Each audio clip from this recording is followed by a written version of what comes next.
லவ்தேத்து இயேசுஸ் கிறிஸ்துஸ். இயேசு கிறிஸ்துவுக்கு புகழ்.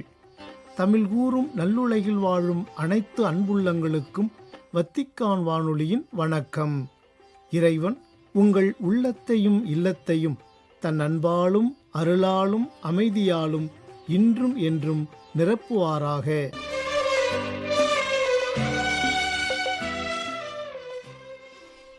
அன்பு நேயர்களே, வத்திக்கான் வானொலி இன்று உங்களுக்கு வழங்கவிருப்பவை தடம் தந்த தகைமை, நேர்காணல் மற்றும் செய்திகள்.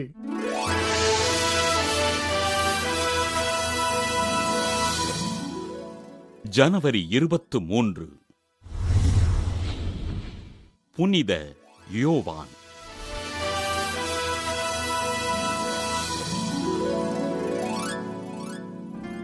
சைப்ரஸ் நாட்டின் ஆளுநரான எபிபானுஸ் என்பவருக்கு கிபி 552 பிறந்தார் யோவான். இறை பக்தியிலும் நற்பண்புகளிலும் சிறந்து விளங்கிய இவருக்கு இவரது பெற்றோர் திருமணம் செய்து வைக்க ஒரு குழந்தைக்கு தந்தையான இவர் இறைவனுக்கு உகந்தவராக வாழ்ந்தார்.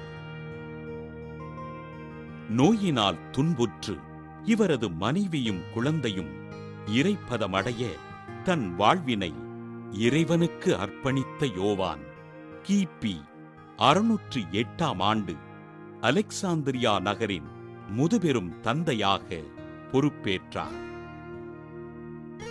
அலெக்சாந்திரியா பகுதிகளில் வாழ்ந்த எளிய மக்களின் நல்வாழ்விற்காக இறைப்பணிகள் செய்து ஆண்டவரை அறிவித்த யோவான் திரு அவையினால் அலெக்சாந்திரியா நகரின் பேராயராக உயர்த்தப்பட்டார். ஏழை மக்களுக்கு உதவி செய்வதே இறைப்பணி என்று தன் மறைமாவட்ட குருக்களிடம் அறிவுறுத்திய இவர் வாரம் 3 முறை மருத்துவமனையிலுள்ள நோயாளிகளை சந்தித்து ஆறுதல் கூறி அவர்களுக்காக ஜெபித்தார். கிபி 614 ஜெருசலேமில் வாழ்ந்த கிறிஸ்தவர்களை பெர்சிய படைகள் தாக்குதல் செய்து அவர்களை கடுமையாக துன்புறுத்த பேராயர் யோவான் துன்புற்ற கிறிஸ்தவர்களுக்கு உணவு மற்றும் உடைகளை அளித்து ஆறுதல் அளித்தார். பெர்சிய அரசனால் தன் சொந்த நாடான சைப்ரஸிற்கு நாடு கடத்தப்பட்டு சைப்ரஸ் நாட்டில் ஆண்டவரின் பணிகளைச் செய்த பேராயர் யோவான் உடல் நலிவுற்று கிபி 616 விண்ணகம் சென்றார். தன் வாழ்வினை இறைவனுக்கு அர்ப்பணித்து வாழ்நாள் முழுவதும் எளிய மக்களோடு உறவாடி அவர்களின் நல்வாழ்விற்கு வழிகாட்டிய பேராயர் யோவானை திரு அவை புனிதராக உயர்த்தியது. புனித யோவான் திருவிழாவினை கொண்டாடுகின்ற நாம் எளிய மக்களுக்கு உதவிகள் செய்து அவர்கள் வாழ்வின் முன்னேற்றத்திற்காக ஆண்டவரிடம் ஜெபிப்போம்.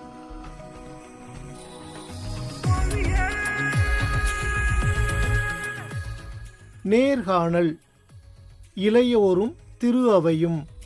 தோல்வியாய் வாழ்க்கையாய் மாறினாலும் கண்ணீரின் கடலிலே மூழ்கினாலும் தோல்வியே வாழ்க்கையாய் மாறினாலும் கண்ணீரின் கடலிலே மூழ்கினாலும் சோர்ந்து போகாம நீ முன்னேறிடு.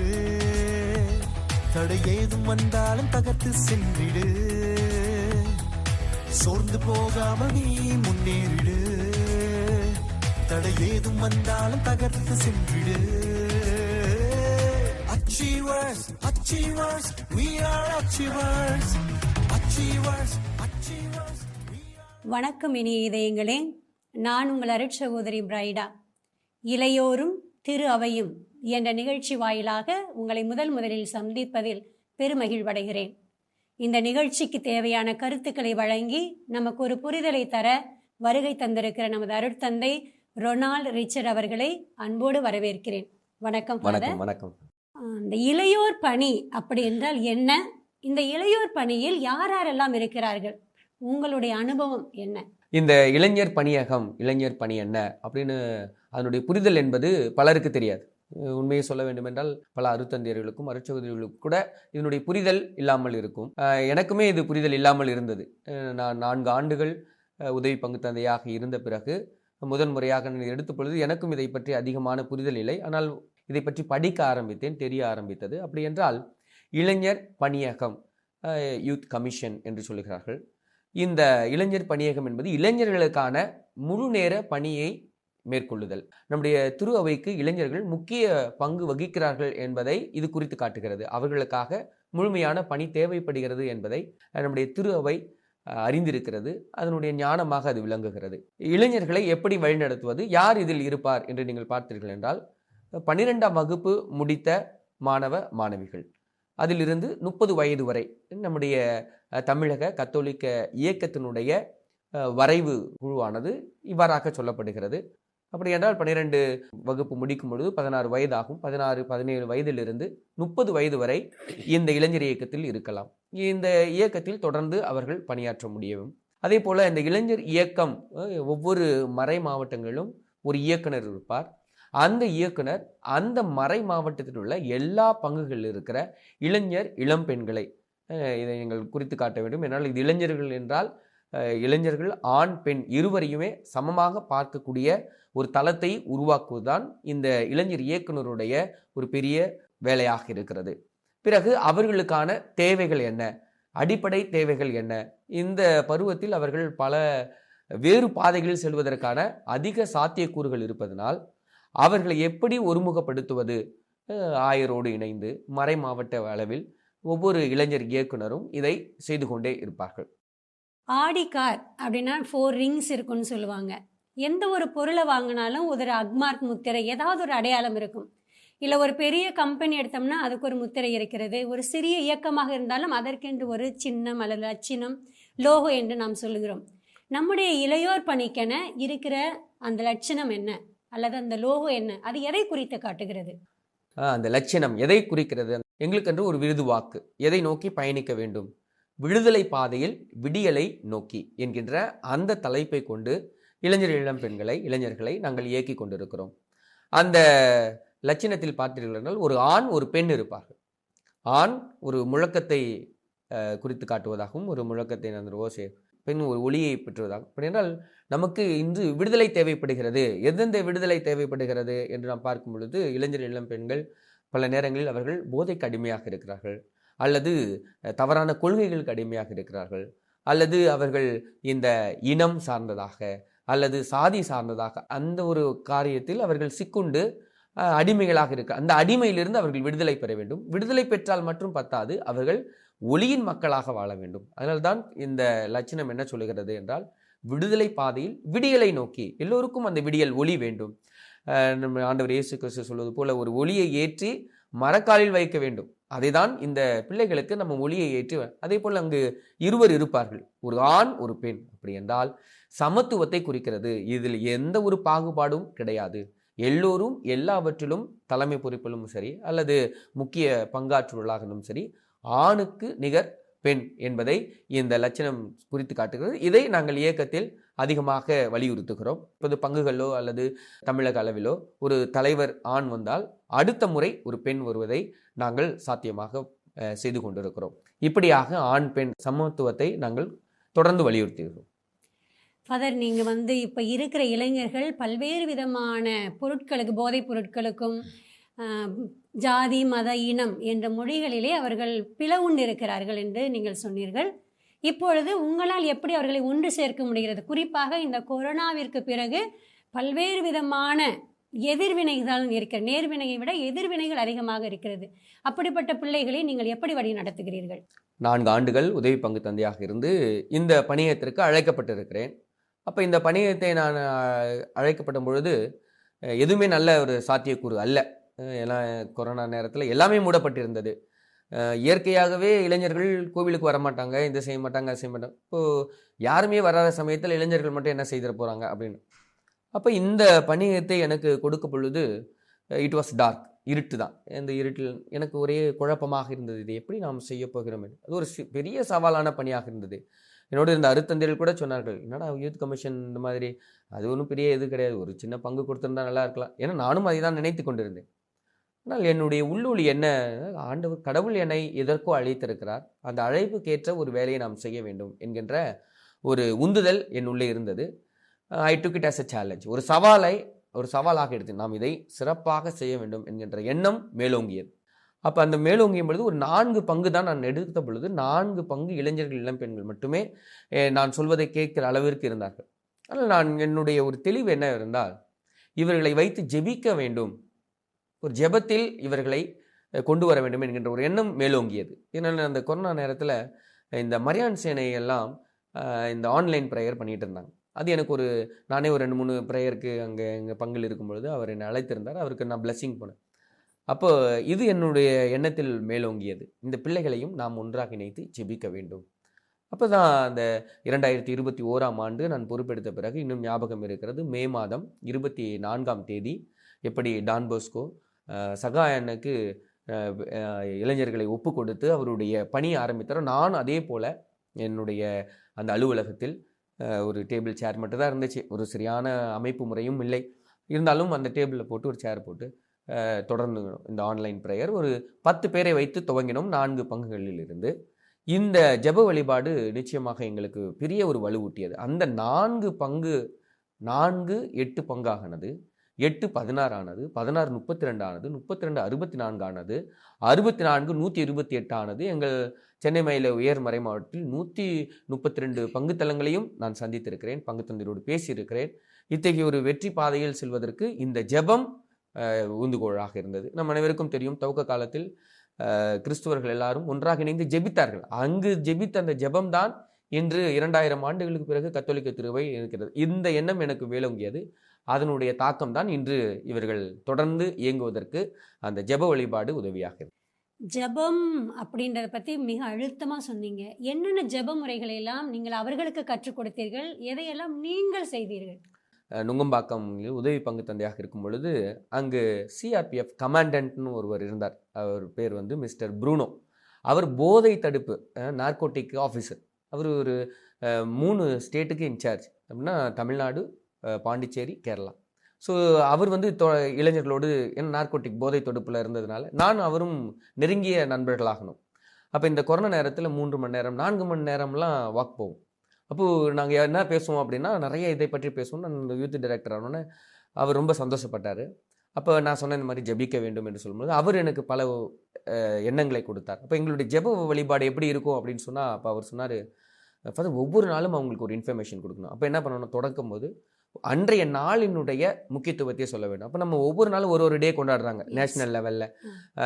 இன்னைக்கு ஒரு நாள் க்ரீன் டேன்னு சொல்லுவாங்க, அப்புறம் இன்னைக்கு ஃப்ரெஷர்ஸ் டேன்னு சொல்லுவாங்க, இன்னைக்கு டாக்டர்ஸ் டேன்னு சொல்லுவாங்க. அப்போ அந்த நாளினுடைய தாக்கத்தை ஒருவர் தயாரித்து அதை சொல்ல வேண்டும். இன்று நாம் கிரீன் டே என்று கொண்டாடுகிறோம், அப்போ தாவரங்களை பற்றி வளர்க்க வேண்டும். இது எதற்கு இதை பற்றி ஒரு 3 நிமிடங்கள் பேசுவார்கள். இது ஃபர்ஸ்ட். அடுத்ததாக அன்றைய நாளினுடைய புனிதரை பற்றி பேசுவார்கள். அதற்கு பிறகுதான் ஜெப வழிபாடு துவங்கும். அப்போ அந்த ஜெப வழிபாடு அந்த ஜெபமாலை துவங்கி அந்த ஜெபமாலை முடிவில் ஒரு சில ஜெபங்களை செய்து அதை முடிப்பார்கள். அப்போ இந்த ஜெபம்தான் எங்களுக்கு துவக்க புள்ளியாக இருந்தது. அப்போ எல்லா வளர்ச்சியும் இந்த ஜெபத்திலிருந்து அவர்கள் ஒன்றாக, அதான் சொல்லுவாங்க, நாம் எந்த பெரிய காரியங்கள் செய்ய வேண்டாம், எல்லோரையும் ஒன்றாக்கி விட்டால் போதும், எல்லா காரியங்களும் அவர்கள் செய்வார்கள். இப்படித்தான் இந்த ஜெபத்திலிருந்து அவர்களுடைய வளர்ச்சி.